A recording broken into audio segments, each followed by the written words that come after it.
He was a very good mediator, ভালো মধ্যস্থতাকারী ছিলেন। স্ত্রীদের মধ্যেও ঝগড়া লাগতো, বিশ্বনবীর স্ত্রীদের মধ্যেও খুনসুটি হতো, ঝগড়া মারামারি। বিশ্বনবীর একমাত্র ভার্জিন কুমারী স্ত্রী ছিল আয়েশা রাদিয়াল্লাহু তাআলা আনহা। ওনার বাড়িতে বিশ্বনবীর আরেক স্ত্রী, খুব সম্ভবত হাফসা বা সফিয়া, কোন বর্ণনা এসেছে পায়েস, কোথাও এসেছে ঝোলওয়ালা তরকারি হাদিয়া নিয়ে আসছে, যে এটা আপনারা দিলাম। মা আয়েশা তরকারি দেখে রেগে গেলেন, আমার ঘরে তরকারি দিছো কেন, আমি রাঁধতে পারি না? আমি নিজ হাতে রান্না করে বিশ্বনবীরে খাওয়াবো। রেগে মেগে তরকারির ঝোল নিয়ে সফিয়ার বা হাফসার গালের মধ্যে মেখে দিয়েছে। হাফসা যে বিশ্বনবীর কাছে বলি, ইয়া রাসূলুল্লাহ, কুমারী বউ তো আদর করছেন বেশি, লাই দিয়া কই তুলছেন দেখেন। ও নবী, আমি পায়েস নিয়েছিলাম আর ঝোল করা তরকারি নিয়েছিলাম, ভেবেছিলাম আপনিও খাবেন, আয়েশাও খাবে। আয়েশা কয়, আমি কি রাঁধতে জানি না, নিয়ে আসলা কেন আমার ঘরে, দিলা কেন? আমি রাঁধতে জানি, নিয়ে যাও। শুধু আমার তরকারিটা প্রত্যাখ্যান করে নাই, তরকারির ঝোল আর পায়েস দিয়ে আমার গালের মধ্যে কসমেটিক্স বানায়া দিছে। এই যে গাল দেখেন, দলিল নিয়ে আসছি, দেখেন কি করছে।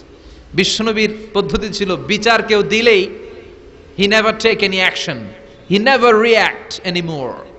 কখনো উনি অ্যাকশনে যেতেন না, উনি দুই পক্ষের কথা শুনতেন। সুবহানাল্লাহ পড়েন। আর আমাদের বিচার করতে গেলে একজনের কথা শুনে আরেকজনের বাস আছে না নাই? বললেন আয়েশারে ডাকো। আয়েশা, এমন করেছো? করেছি। কেন করেছো? বললে, ইয়া রাসূলুল্লাহ, মাথাটা গরম ছিল, নিজেকে সামলাতে পারিনি গো নবী, সামলাতে পারিনি, আমি ভুল করেছি, আমি স্বীকার করলাম, মাফ করে দেন। বিশ্বনবী বললেন, এবার ঠিক আছে, দুজনের কথা আমি শুনেছি, এবার আমার জাজমেন্ট হচ্ছে কিসাস, মানে যেমন করেছো তেমন, গুতা মারলে গুতা, ঘুষি মারলে ঘুষি, আঘাত করলে আঘাত, ঠিক কিনা? হাফসাকে তুমি যেমনি ঝোল মাখিয়ে দিয়েছো, হাফসা তুমিও বাটি থেকে ঝোল নিয়ে আয়েশার গালে পলিশ করে দাও। হাফসাও সুযোগ পাইয়া ঝোল নিয়ে মাইখা দিছে। এবার দুইজনের গালে কসমেটিক্স। বিশ্বনবী মুচকি হাসলেন, আরশের উপর থেকে খুশি হয়ে গেল কে? এটা হচ্ছে বিশ্বনবীর বিচার করার বুদ্ধিমত্তা। হি ওয়াজ এ ভেরি গুড মিডিয়েটর। ঝগড়া লাগলেই, বুখারীতে একটা চ্যাপ্টার আছে, চ্যাপ্টারের নাম হচ্ছে ইযহাবু বিনা নুসলিহ বাইনাহুম। চ্যাপ্টারের নাম আমাকে নিয়ে চলো, আমি মিলাইয়া দিব। চ্যাপ্টারের নাম কি? আমাকে নিয়ে যাও, আমি মিলাইয়া দিয়ে আসবো। কত জায়গায় যে বিশ্বনবী যে মিলাইয়া দিয়ে আসতেন।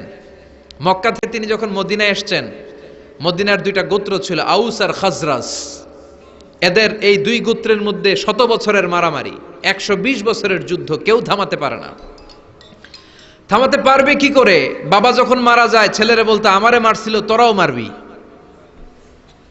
কেউ যখন ইন্তেকাল করে ওসিয়ত করে যেত, আমারে কোপাইছে, তোরাও কোপাবি, কোপায়া সাইজ করে ফেলবি। তো সবাই সবার রাগ আর ঝাল মেটানোর জন্য এরকম ছেলে মেয়েদেরকে ওসিয়ত করে যেত যে এই যুদ্ধ যেন বন্ধ না হয়, আমার প্রতিশোধ তুই নিবি বাবা। এরকম ডাকাত কিছু লোক আছে না নাই? দাউ দাউ করে আগুন শুধু জ্বালাতে চায়। 120 বছরের যুদ্ধ কেউ থামাতে পারে না। বিশ্বনবী মক্কা থেকে মদিনায় হিজরত করলেন। মদিনায় যে উভয় পক্ষের নিয়ে বসলেন, উভয় পক্ষের সব কথা শুনলেন। এরপরে কথা শোনার পরে মাত্র 7 দিনের ব্যবধানে বিশ্বনবী 120 বছরের যুদ্ধ মিটায়ে দিলেন। এতদিন পর্যন্ত নিয়ম ছিল, আউসের কেউ খাজরাজের কোনো মেয়ে বিয়ে করে না, খাজরাজের কোনো ছেলে আউস থেকে মেয়ে নেয় না। ওদের আনন্দ ওদের মতো, এদের আনন্দ এদের মতো। এই মিলিয়ে দেওয়ার পর থেকে আউস আর খাজরাজের মধ্যে বিয়ে করানোর ধুম পড়ে গেল। এরা কুরবানির গোশত নিয়ে আউসের এরা খাজরাজের বাড়িতে দিয়ে আসে, খাজরাজের এরা আবার উট জবাই করলে বড় রান দিয়ে আসে আউসের কাছে। সুবহানাল্লাহ পড়েন।